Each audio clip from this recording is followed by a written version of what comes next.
Welcome to the Ad Nauseam podcast, where classical gourmands everywhere can finally get their fill. Join us for a delectable discussion of Greco-Roman civilization stretching from the Minoans and Mycenaeans through the Renaissance and right down to the present. And now, ladies and gentlemen, here are your hosts, Dr. David Noe and Dr. Jeff Winkle.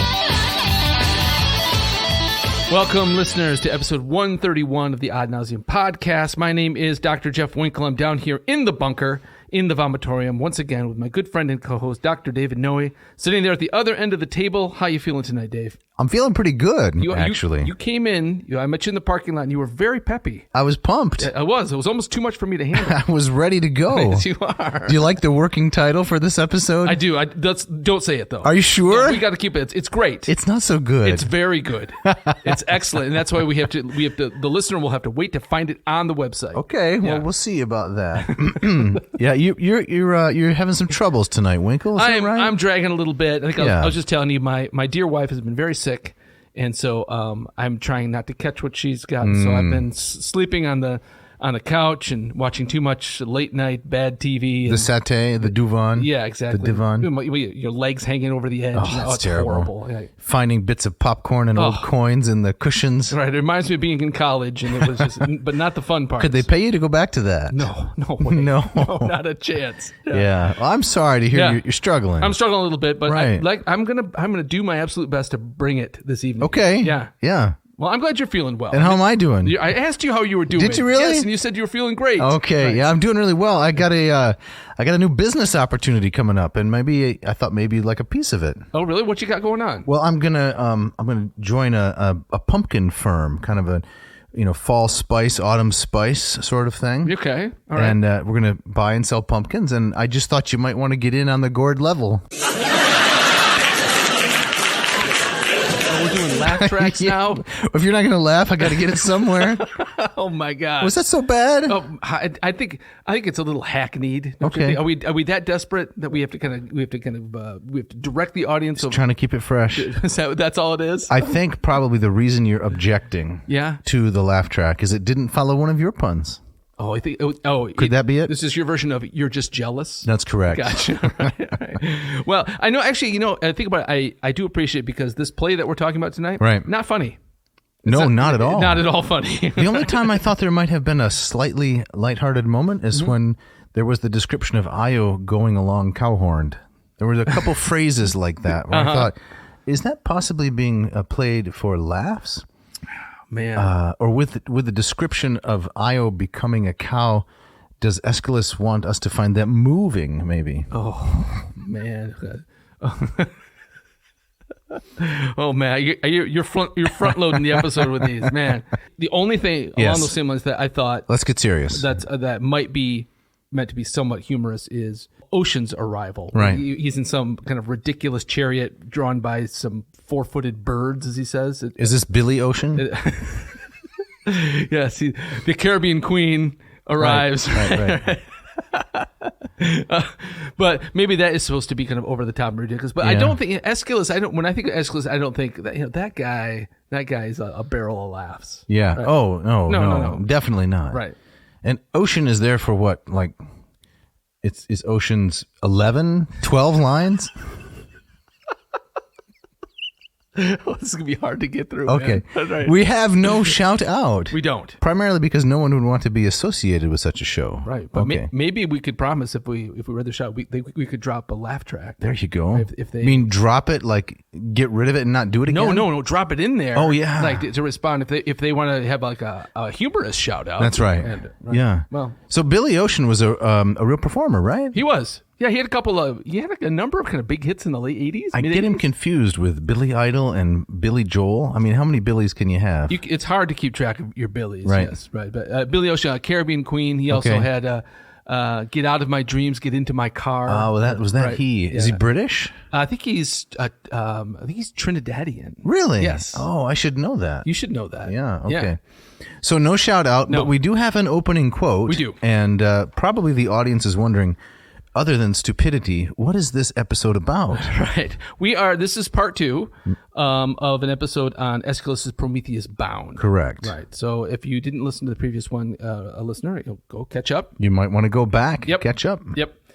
And so shall I read this opening quote? I would like this. All This is from David Konstan. Yes, a notable classicist and translator. And I believe I met him once. Did you really? Yes, I don't have a funny story like you with Hugh Lloyd-Jones and the upside-down name tag. Upside-down name tag, but I think I met him at the University of Iowa back in the day. Really? Was he in town speaking? Yes, he was a guest lecturer. Yeah.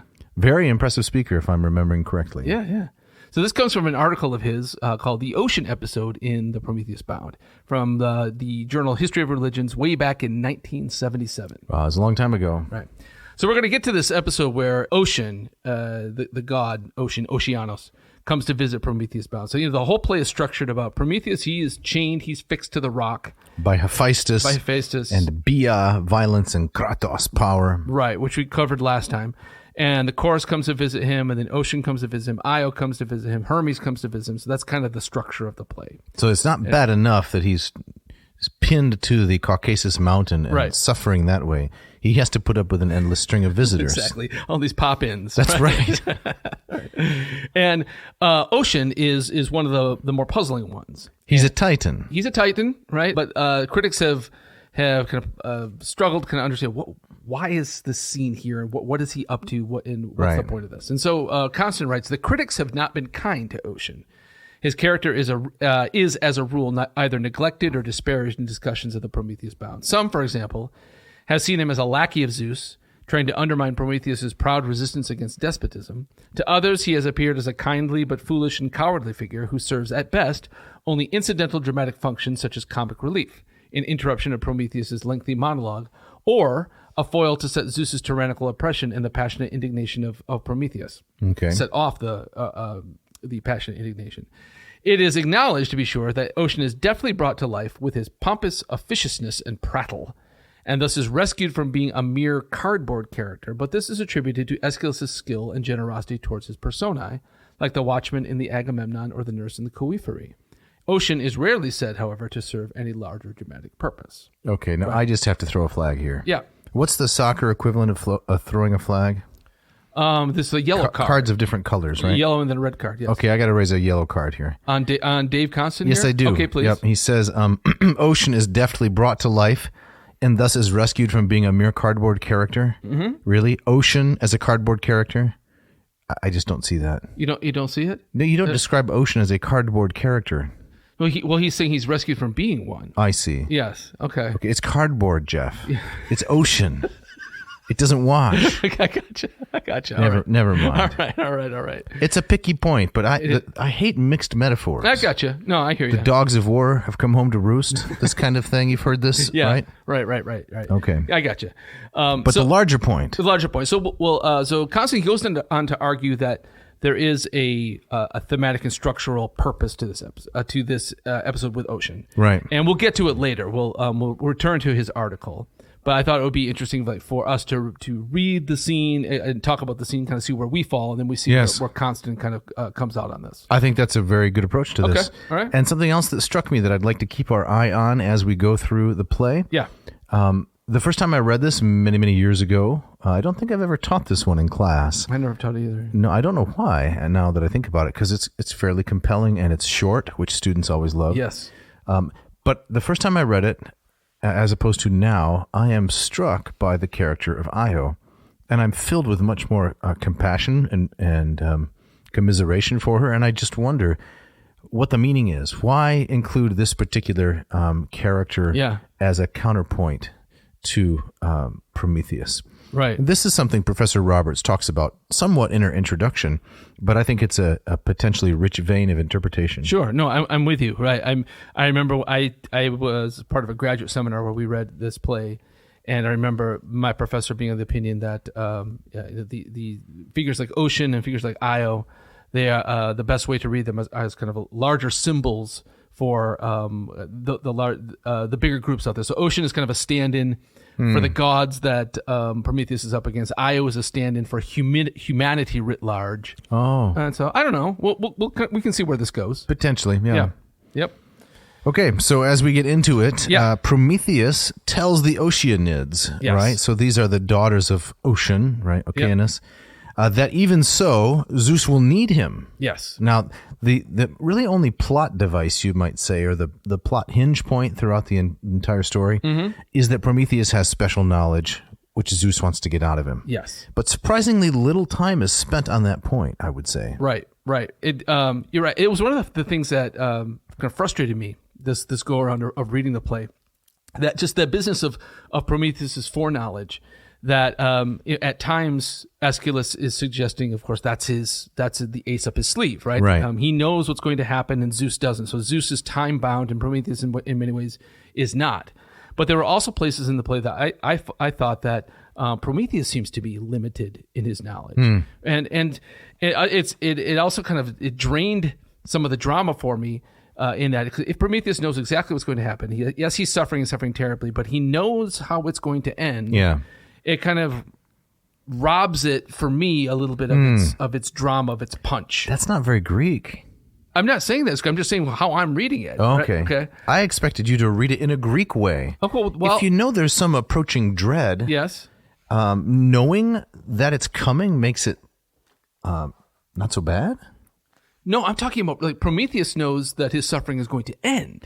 Right. But that brings him no relief, you're saying. Well, it should bring him some relief, right? I'm saying that he. Okay. Yeah, I guess what I'm saying is, why should we sob with Prometheus, right, if we know that he knows is that this is simply temporary? Yeah. Right. I think that if this were if the threat was like this is Prometheus suffering for eternity, that is a dread worth dreading. Yes. So here I'm going to bring out the E word again. Okay. And it's not exciting; it's existential. Okay. Because in the moment, it is an existential crisis. The pain is so intense and it's so unjust that even though he will eventually be relieved from it, released from it 10,000 years from now, that has nothing to do with the intensity of the moment. Okay. Yeah, fair enough. We're sounding like opposites of each other now. I'm sounding Winkelian, and you're sounding like me. I think one of the nice tensions in the play is that we're kind of getting ahead of things, but when the Oceanids they press Prometheus, like, well, what did you do for humanity? Right. And he says, even before he says, I gave them fire, which is the thing that he's most famous for, right? Right. He says, I gave them blind hopes, right? I stopped them from seeing the time of their death. The time of their death. I stopped them from having the foresight that I have. Right. Right. And so that when Io later on begs him, please tell me when or if my sufferings are going to end, and he really hesitates to do so. He says, you don't want to know these kinds of things, right? But at the same time, it would seem that on Prometheus's part, because he has this ace up his sleeve, because he has this knowledge that one day he will be able to kind of call the shots with Zeus, that doesn't bring him any kind of relief. Right. And maybe that's just another way of underlining that Prometheus himself kind of wishes that he didn't have the foreknowledge that he has. He sees it as a curse for himself as well. Right. But yeah, I don't know. Well, I don't know. I mean, if I can just develop that a little bit further, perhaps. Yeah. I'm looking at Professor Roberts' edition here, and I'm looking at page 14, and she has this really excellent footnote, which taught me something. She says a later version of this story, Prometheus removing from people the knowledge of their time of death, appears in Plato's Gorgias, where Prometheus is said to have prevented humans from foreseeing the time of their death, not out of pity for their condition, but so that they might be more fairly and accurately judged. Isn't that interesting? That is really interesting. So I guess the idea is if you know what time you're going to die, you can't be accurately judged because you might decide at the last minute to change the way you've lived.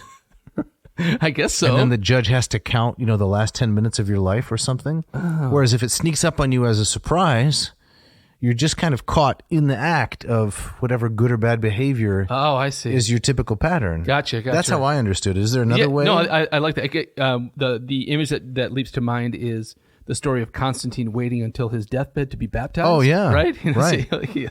Well, the theological reason is, you got to crack some heads sometimes if you're the Roman emperor. Exactly. You don't want to be guilty of that. Right, exactly. So you save that till the very, very end, right? Right. So, no, I had never heard of that interpretation of... Yeah, it's in the Gorgias. I had overlooked that. Yeah, that's interesting. So that That footnote goes on. So there may be an allusion here to the Pandora story. Right. In Hesia, Pandora, given to mortals by the gods, releases all sorts of evil from the jar she brings with it, leaving in it only hope. Right. That's really interesting. I mean, that's certainly not the vibe I get from this play. No. I mean, he does talk about the pity that he has for mortals. Yes. Right? The one dominant theme is Prometheus is being unjustly punished. Yes. And he's being unjustly punished for doing something good for human beings. Right. Yeah. I mean, I think it in some ways is the easiest play to summarize in terms of meaning. Yeah. After reading the Agamemnon of Aeschylus, what's it about? In terms of deep issues, it's an absolutely riveting and fascinating play. Yeah. But what is it about? I like the Agamemnon in that we have the other two parts of the trilogy. Yes. So if you see the kind of the first play as part of a whole, Right. I mean, that makes it better. But you're right. As a standalone play, what is going on there? There's all kinds of important moral themes, right? Adultery, betrayal, knowledge, how vexing the marriage is between Agamemnon and Clytemnestra. So he's officially the villain, but she's far more wicked. Right. And so appearances are deceiving. Right. Or you think about Oedipus Rex. Mm-hmm. After teaching Oedipus Rex many, many, many times and studying it pretty deeply, I feel like I'm able to articulate the main points and issues to the students when we talk about it. Yeah. But it's not like this. I mean, this Prometheus Bound seems so straightforward. Right, exactly. So Prometheus is suffering unjustly, and then also a theme that really starts cropping up in the first third, and then throughout is the business of necessity. Right. Necessity is the deity at which every knee must That's bow. Right. There's no escape. There's no escape from necessity. I mean, that's also in the Agamemnon too. Right? Yes. He said Agamemnon put his neck in the strap of necessity when he decided to kill Iphigenia. Right. Ananke. Right. But again, for a point of comparison, think of Euripides Hippolytus, right, where the young man refuses to worship Aphrodite. He worships only Artemis. Yes. So the idea is self-control and abstention from pleasure generally has to have a limit. You know, don't overdo that or it too becomes destructive. Yeah. That seems like a pretty easy conclusion to draw, but... So maybe I guess that's a little bit like Prometheus Bound. Yeah. I guess the point I'm simply making is that other plays of Aeschylus seem like they're more complicated. Yeah, thematically. I would definitely agree with that. Yes. Yeah. And this is not an inside original to me. It's just it stands out when we start thinking about the themes. Is that something that would maybe cause you to think that maybe this isn't Aeschylean? I don't have the capacity to say that. Okay. We'd have to examine a lot of other details. Right. Yeah. But I mean, if you asked a student, right, you're signing this on an essay, and let's say they read, one from Aeschylus, Prometheus Bound, one from Sophocles, they read Oedipus at Colonus. What in the world does that play about, right? And they read Euripides Bacchae, and you say, summarize these plays. Well, the easiest one to summarize is Prometheus Bound. Yeah. The other two, much more complex in terms of theme. Right. Yeah. Let's get back into the text here. So we're kind of jumping ahead of things. Yeah, that's okay. So the chorus arrives. The chorus arrives, right. The daughters of Ocean, and I like this chorus. They stick with Prometheus to the very bitter end. Yes. They don't abandon him, right? They do what choruses do. They weep and wail, and they wring their hands. They dance. They strophe and antistrophe. Exactly, with the best of them. That's correct. Right, and they worry, and they wonder, and they... Should we define those terms, just in case there are some folks out in the audience? What in the world is a strophe? A strophe is a turn, and then antistrophe is a turn in the other direction. Right, so at some point, the chorus divides up into a dyad, and sings back and forth to each other. Right. So there's a lot with tragedy. There's a lot, visually and sonically that we don't know. Right. But there's face paintings and such. That's right. And we also have something called a didascalia, which are kind of show notes. Right. In places, comments on the manuscripts as to how these may have been performed. Right. There's a lot of speculation, a lot of uncertainty as to how reliable they are. Yeah. I mean, even in some of the manuscripts too, it's unclear who's saying what. Right. So you'll see in different translations that some lines are credited to different characters and such. And so it's not, at the end of the day, I don't think it's a huge deal. But there are questions about, there's a lot of questions about what tragedy looked and sounded like. And there's only so much you can take from the page. Yeah. Absolutely. So when the chorus first appears, right, Would you say Prometheus is optimistic? It's as optimistic as he gets, right? Okay. I wouldn't say that Prometheus is. He's not. He doesn't look on the sunny side of things. He's more of a liver half empty kind of guy, right? Exactly, right. So I mean, there is. I mean, I read it early on when he's talking about that. Eventually Zeus will come around because he knows eventually Zeus will come around. And he seems to be actually kind of almost relaxed. I think in thinking about his own future, I think he's kind of just delighted to have some company. Yes. Right. He's despite the fact that it's a pop in. It's a pop in, right? Exactly. Right. They just showed on up without an invite. Right. But he does seem to be. He seems to be warmed by their presence, right? And the fact that compared to Ocean, compared to Io, certainly compared to Hermes. The daughters of Ocean seem to have genuine concern, compassion for him. They're sweet. Right. Yeah. So do you want me to indulge in a number of ocean-related puns when the chorus shows up? Bring it on, okay. Please. Yes. Now, we'll wait for later. Okay. All right, Dave. One of the things that I really like about Greek tragedy, especially when I was a student new to it, is that it very often will kind of fill in all the background that you need. Right. I mean, there's some assumed knowledge, but a lot of the tragedies will give you the backstory. Right. And so early on, Prometheus, he tells the story to the Oceanids. They want to know, right? Throughout the play, they want to know. What are you doing here? What are you doing here? What's going on? And so he fills them in on the background. And would you read some Greek there, starting at line 199? Sure, I'd love to. So these are, 199 through 204. Mm-hmm. And these are, what are these, trochees, I believe? We got iambic trimeters here. I'm not sure. I think this is trimeters. Okay. Yep. So, algae namen moikai legain nestintade, algas de sigan pan tache de dus patma, epe takist erxan tadai mones kalu, stasis ten ale loi sin or rothu nata, hoimen thelon tesek balain hedras kronon, hos zeus anas soideithen. Nicely done. Thank you. Nicely done. As you were reading, it also struck me as that I'm sure Aeschylus includes these lines not just to flesh out the story, but as we were talking last time, is that he's probably taking his cue from Hesiod, but he's also doing some different things. Yes. And so by adding into the mix, right, some special touches that are not Hesiodic. Exactly. And so this is a perfect way to tell the audience about where exactly he's coming from. You're going to read for us some of Professor Roberts' translation of this portion and a little more? And a little more, yeah. So Prometheus says, "It hurts me to even speak about these things, but it hurts to keep quiet. Misfortune on all sides. Back when the gods first started to get angry and civil war sprang up, one party wanted to unseat Kronos and to throw him out, so Zeus could reign, of course, but others urged the reverse, that Zeus should never rule the gods. I gave the best advice, but failed to persuade the Titans, children of heaven and earth. They despised my wily schemes. They were so sure it would be no trouble to gain power by force. But more than once my mother, Themis, the earth, one being with many names, had given me a prophecy of what would come to be, that strength and force were worthless, and that those superior in trickery would win. But even though I explained this carefully, they didn't think it worth consideration. Of my alternatives, this was the best. To take my mother with me and join Zeus. I was a welcome and willing aid." Okay, so if I can just pause you there for a minute. Yeah. What do you make of this relationship between Prometheus and Themis? Themis, Mother Earth, some special kind of knowledge that she has? This is not really explained in the play, is it? It's not really. I mean, Themis is associated with oracles, right? And so you find temples and shrines to Themis at both Dodona and Delphi. Right. So I think certainly Aeschylus is underlining Prometheus's connection with future knowledge.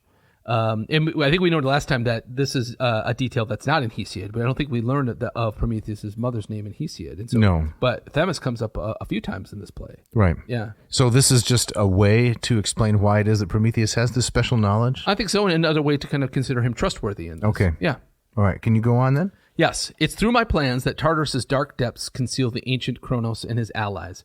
And for my help, the tyrant of the gods has paid me with this wretched recompense.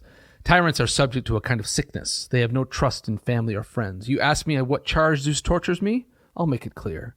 As soon as he was seated on his father's throne, he gave each god a gift, sharing out power.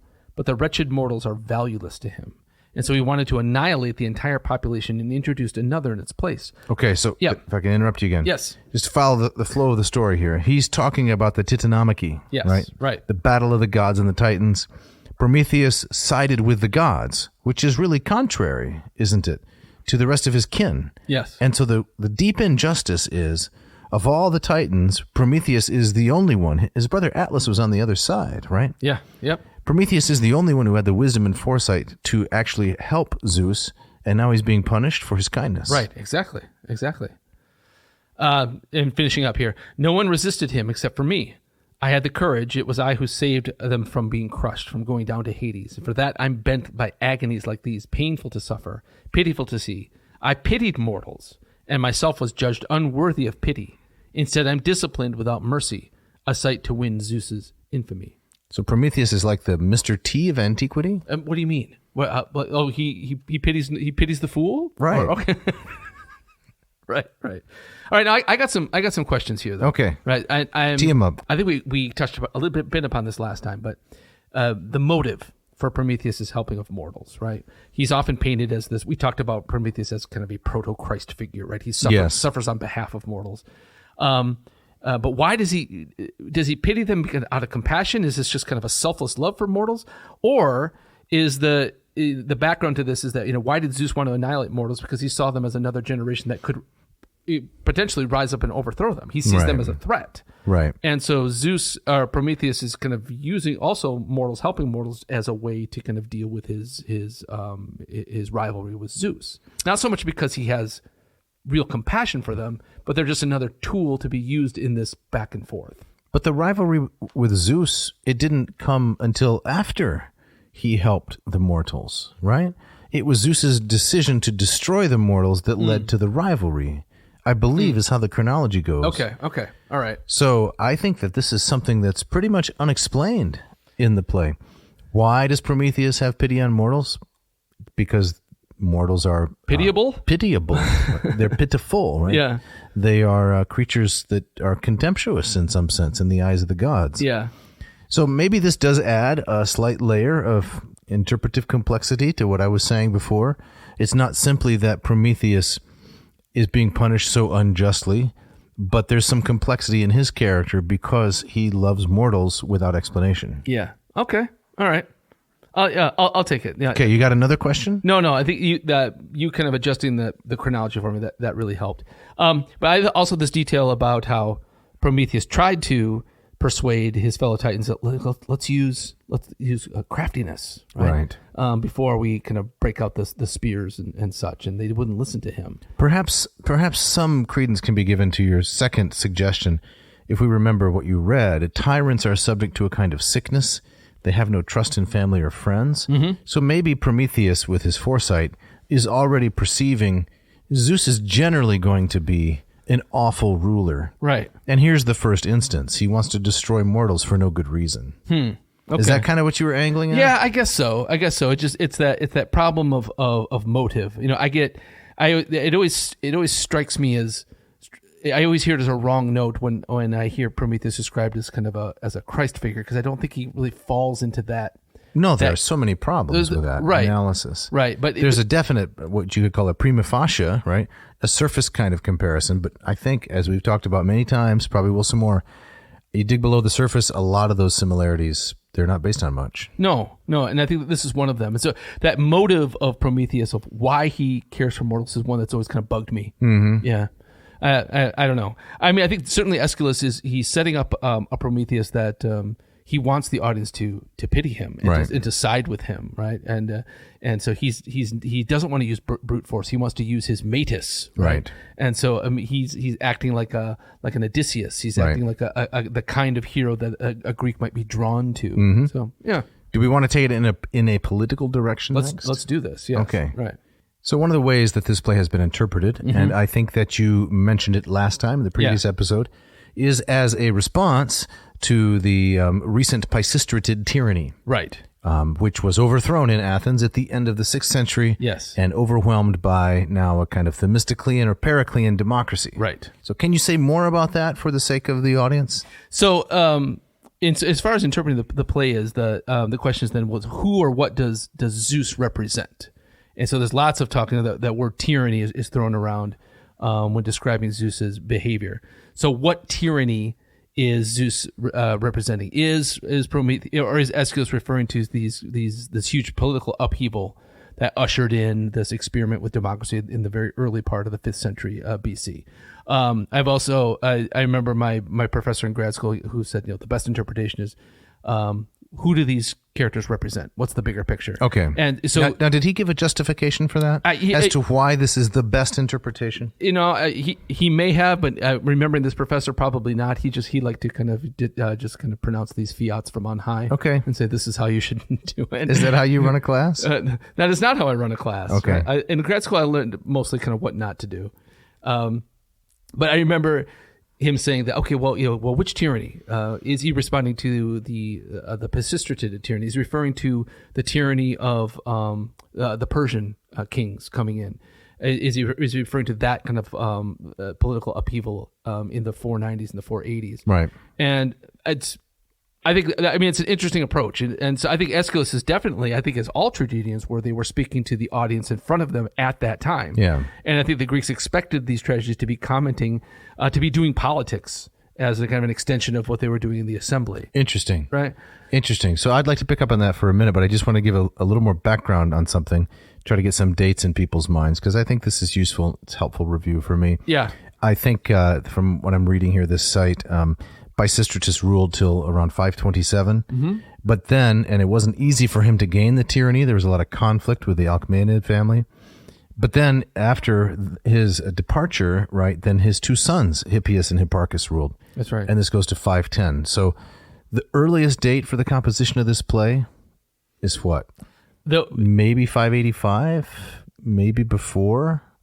Well, 585 would be way too. I'm sorry, 485? Right. I think I was reading 479 is one of the earliest dates. And the latest, maybe sometime near the time of Aeschylus' death? Right. Assuming he's the author? Yeah, and if he's not the author, maybe some people pushed it even into the 420s. Oh, yeah. But yeah, so I think Aeschylus dies 456, I want to say. Okay. So if it was 479, would we still be putting on a play talking about events of 30, 40 years prior? That doesn't seem likely. I don't know. I don't know. It's hard to know about how quickly certain things can move out of the public consciousness, you might say. Right. Peter Green told me when I was in graduate school that certain persons in parts of Asia still have an oral tradition of Alexander the Great's invasion 2,000 years later. Hard to believe. It is hard to believe, right? But apparently it's possible. Wow. I mean, that's amazing, right?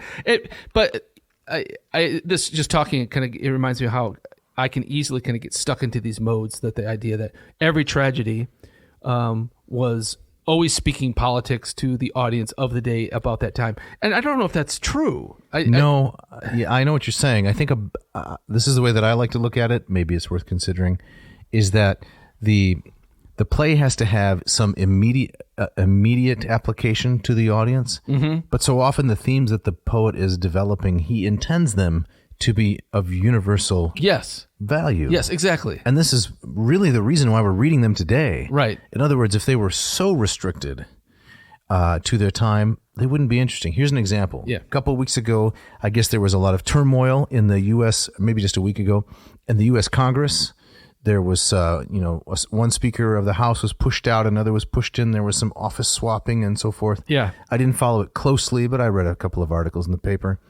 If that were turned into a tragedy 1,000 years from now, it would be of very little interest if it dealt with just the facts of what happened. Yes. But if it tried to represent the persons as having in their characters types of, hubris or humility, whatever the types are, then in the hands of a sufficiently able poet, maybe not this episode, but something like that. Yeah. It could be of enduring interest. Yes. Right.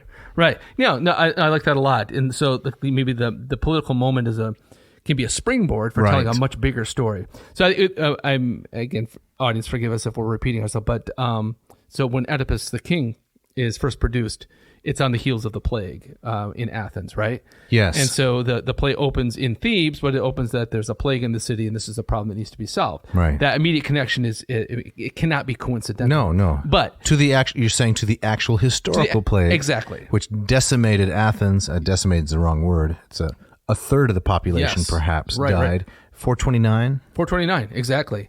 And so that connection to that original audience could not have been missed. Right. But that play quickly becomes about much bigger things. Yes. It's about, I mean, it's about, knowledge. It's about knowledge. Destiny, it's about, fate. It's about, are the gods reliable? Right. Are they, how removed are they? It's about not being able to see, but having a kind of supernatural knowledge that the gods give when you've lost your vision. Right. Exactly. Yeah. So, but only a really great playwright can do both things. Yes. Can connect some contemporaneous event to a theme that has, transgenerational interest. Right. So I've found that this interpretation for this play. I mean, this is just me. That it's interesting. Who does Zeus represent? But for that to be kind of the final word in the play, that makes the play much less interesting for me. Yes, definitely. I think it's really interesting to look at this as a piece from a particular historical context, which is always important. But I'm much more interested in questions like we were talking about, the motivation of Prometheus, and the removal of future sight as a gift.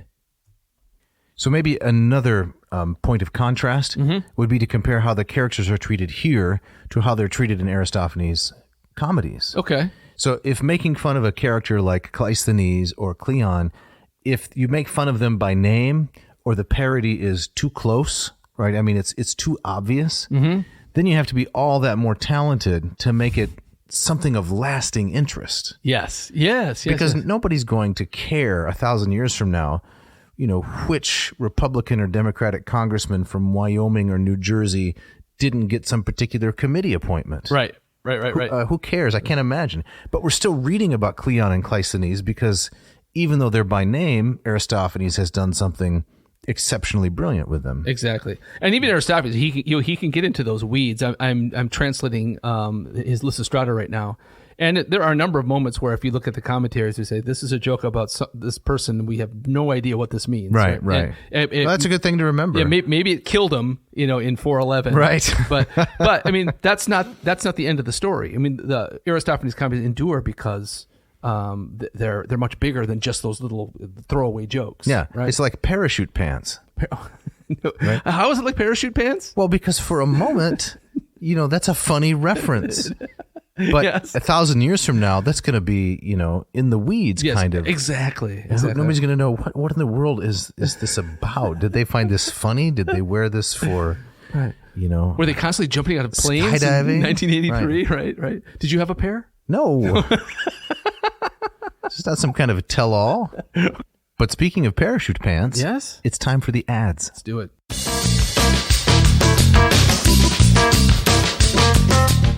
This episode of Ad Nauseam is brought to you by the good folks at Ratio Coffee. Mark Helgwig, that genius, that brewmaster out there in Portland, Oregon, he just keeps doing it, doesn't he? Yeah, he does. And so we, for a long time, both of us have been using the Ratio 8. I've had the Ratio 6, these wonderful machines that will last a lifetime.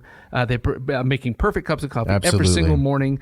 And there's exciting news coming down the line. Should we tell them about the this? Ratio 4? Yes, we mentioned it last time. So this is going to have the same technology, the same perfection of brewing that the 6 and 8 are known for, but it's going to have a smaller footprint. It's going to be a little more attainable in its price point. And this thing is going to sell like crazy. It's going to turn Ratio into a household name. I'm pretty sure of this. Like Honda. What are some other household names? Xerox. Yeah. We got any others? Honda and Xerox. Hydrox. Do you know about Hydrox? No, what's Hydrox? It's a Oreo knockoff. Really? Those terrible cookies. like the generic brand? That's correct. Huggable portions.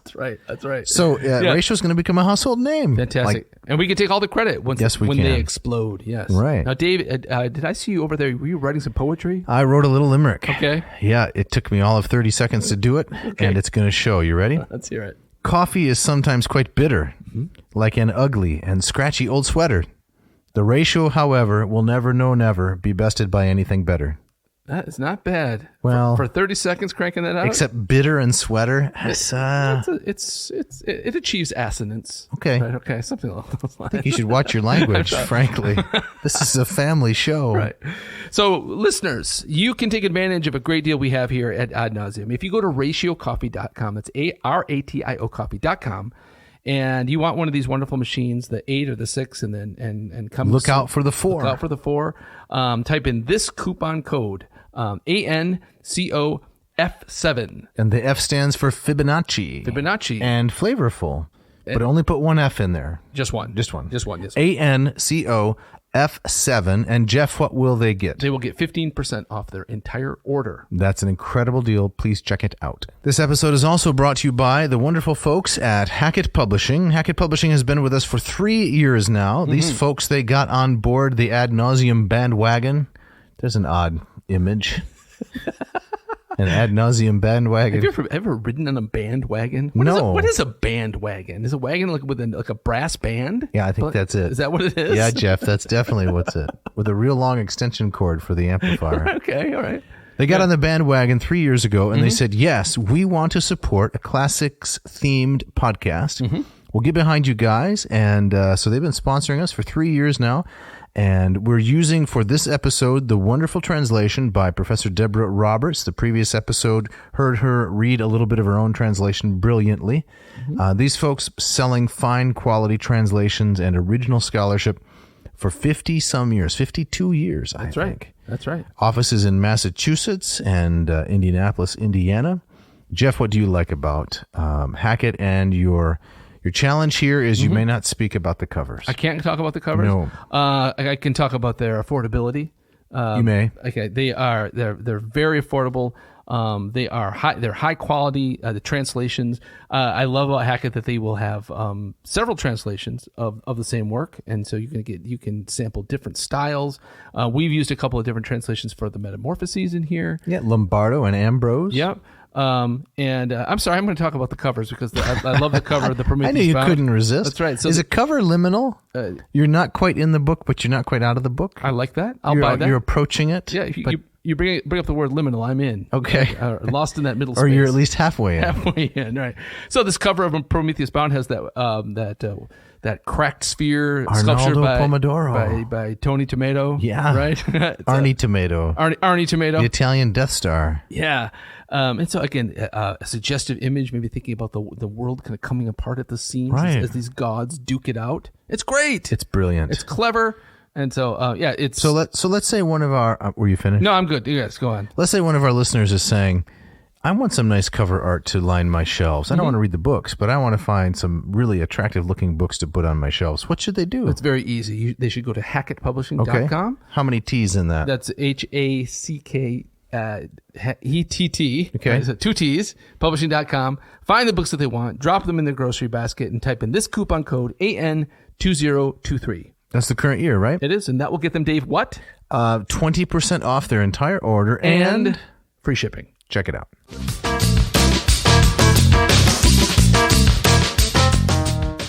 All right, Dave, as we get back into it, I want to move past this political point, but there's one or two more things I wanted to say. So I think you said something last time about maybe Aeschylus here is responding to Pericles. Pericles is the tyrant, right?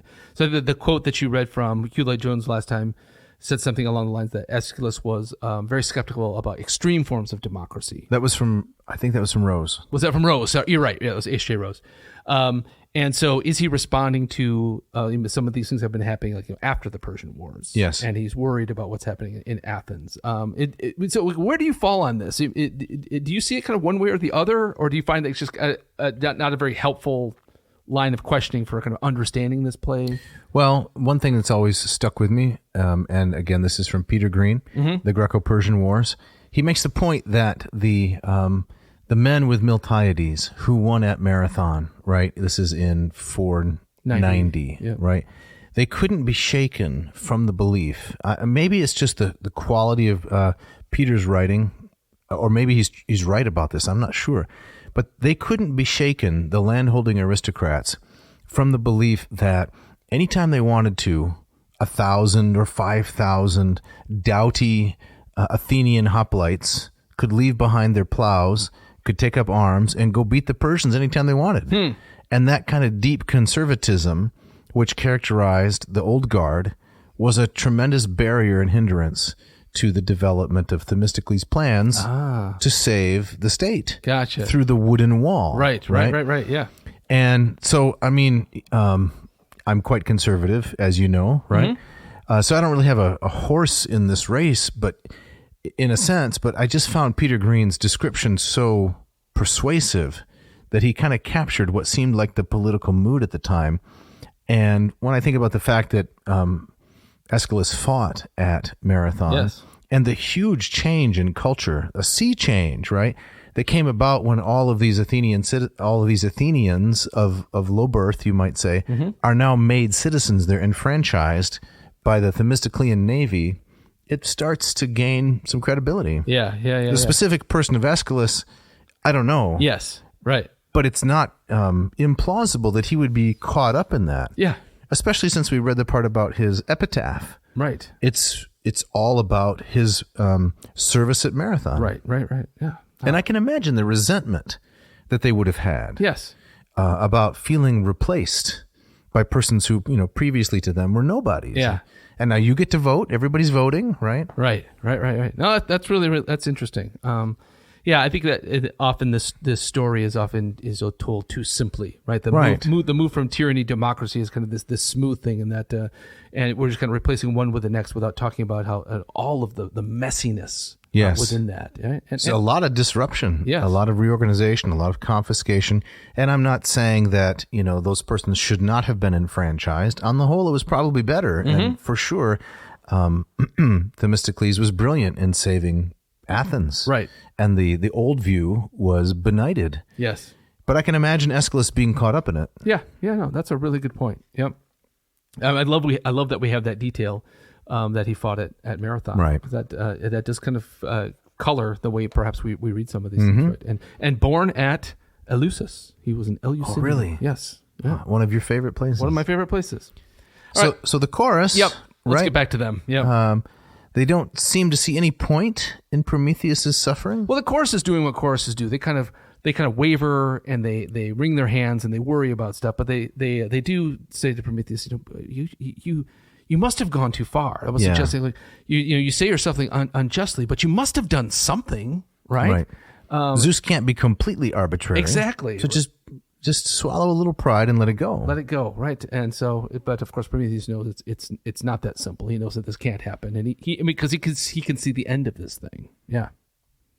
So now there is the arrival of Ocean himself. Yes. Not just the chorus of his daughters, the Oceanids. Right. But now one of the major characters, in addition to Hermes and Io and Hephaestus, a much more major character than Hephaestus. He arrives and has this conversation with Prometheus. Right. Right. Is it called the stichomythia? Yes. Right. The back and forth. Right. Okay. Right. And so this is the guy that our opening quote from Konstan was about, and a character that has puzzled many readers of this play. Right. What's he doing here? What's the point of this episode? And so why don't I read a bit of Robert's translation? Yes, please. Here? So Ocean shows up and he says, "I have made quite a journey to come to you here, Prometheus, guiding this swift-winged bird not by bridle and bit, but by thought.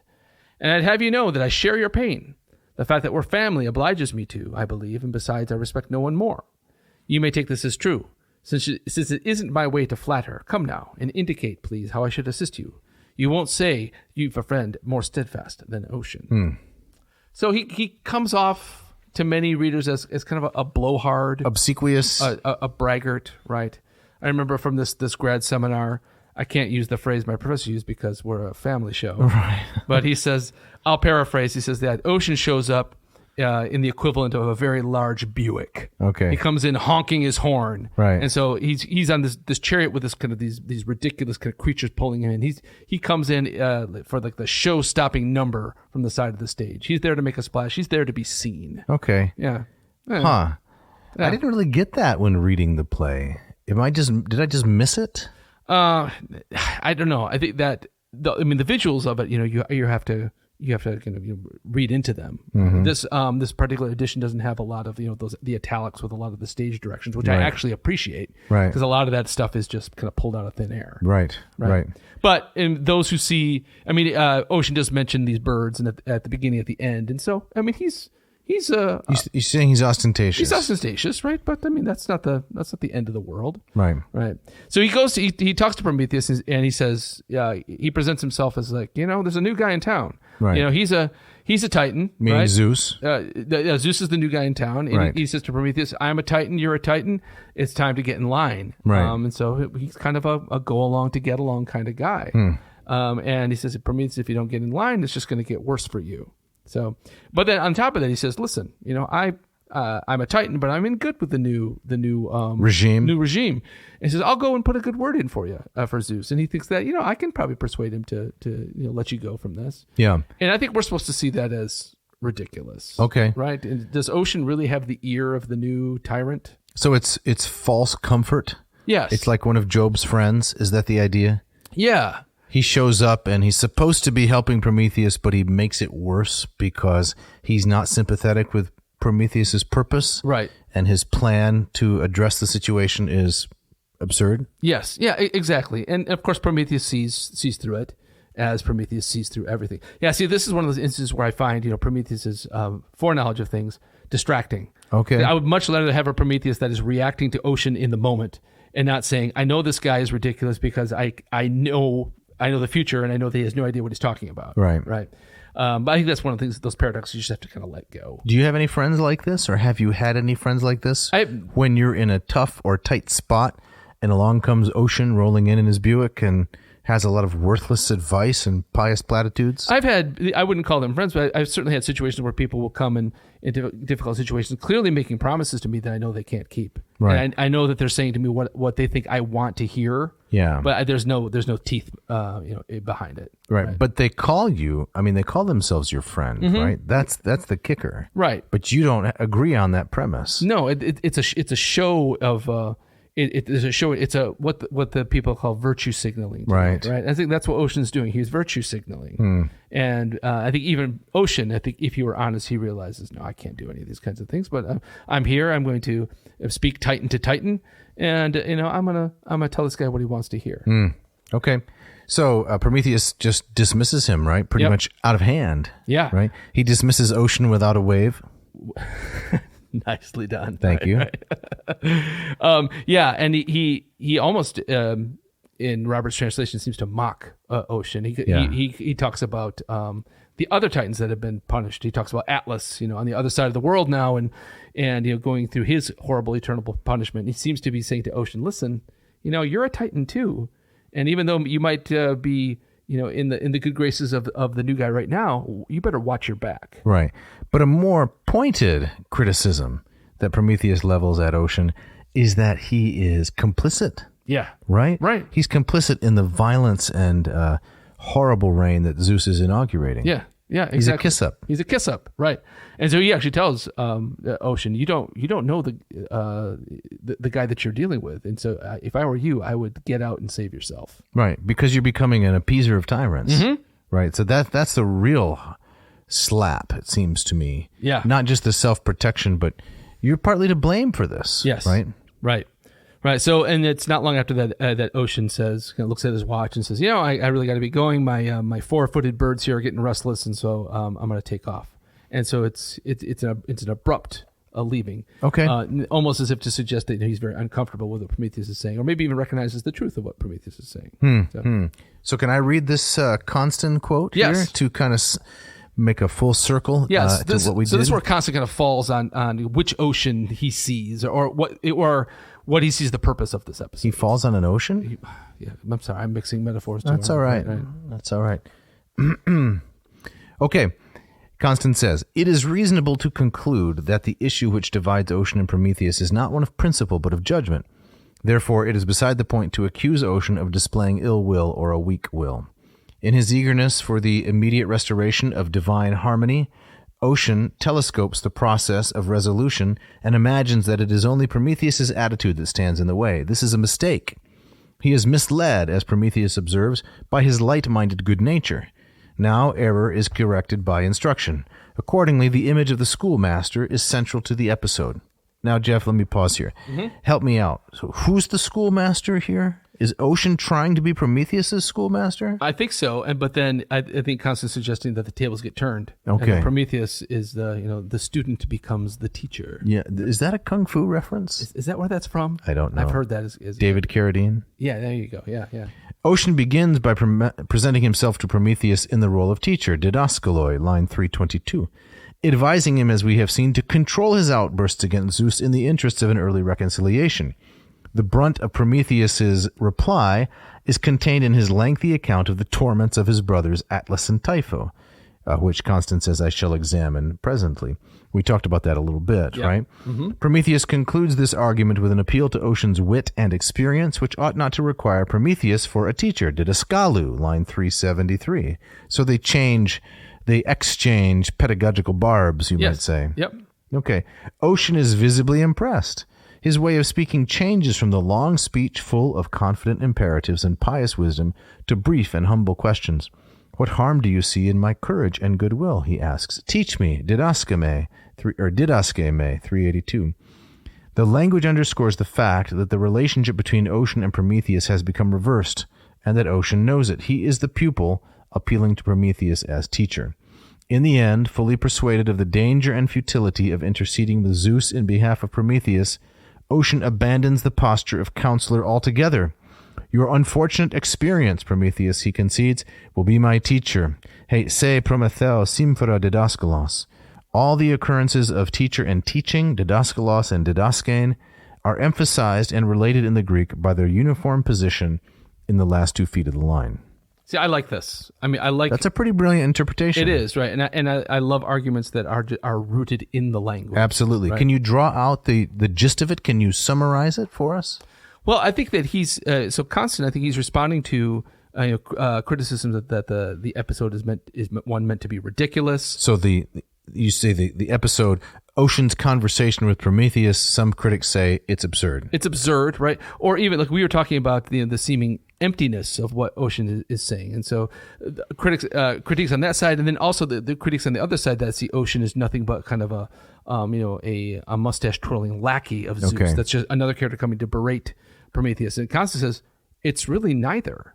And I love this interpretation because it humanizes Ocean. Mm-hmm. And Ocean is persuadable in that moment. And through Prometheus's words, which, I mean, Prometheus isn't lashing back at Ocean. He's challenging him. Right. But he's not lambasting him as an enemy. And Ocean changes and says, okay, what can I learn here? And he sees that, that the example of Prometheus Prometheus is a cautionary tale that he better pay attention to. Yeah, that's very well said. Yeah. Would you say also that Ocean underwent a kind of sea change? Well, that's the current way we're looking at it. Nice.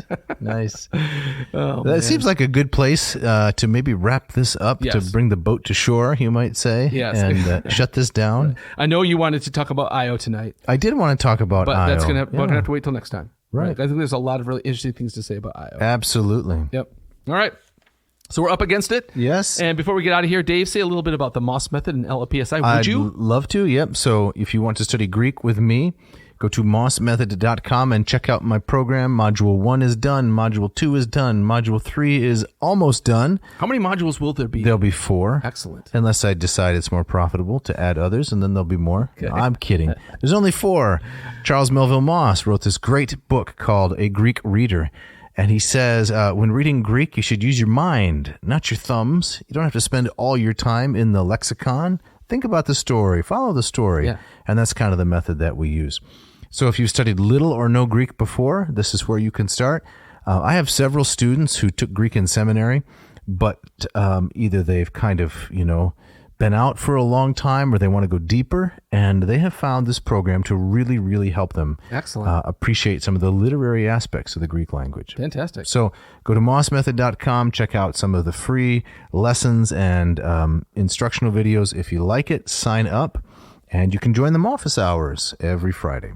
And Dave, you can also teach interested learners out there Latin as well, right? That's correct. So latinperdiem.com/LLPSI, using the very famous book by Hans Orberg, Lingua Latina per se illustrata. And this takes you ab initio, from the ground up, from the very beginning. And it's very important, if you're going to learn a new language, that you start right. You have to have a proper foundation.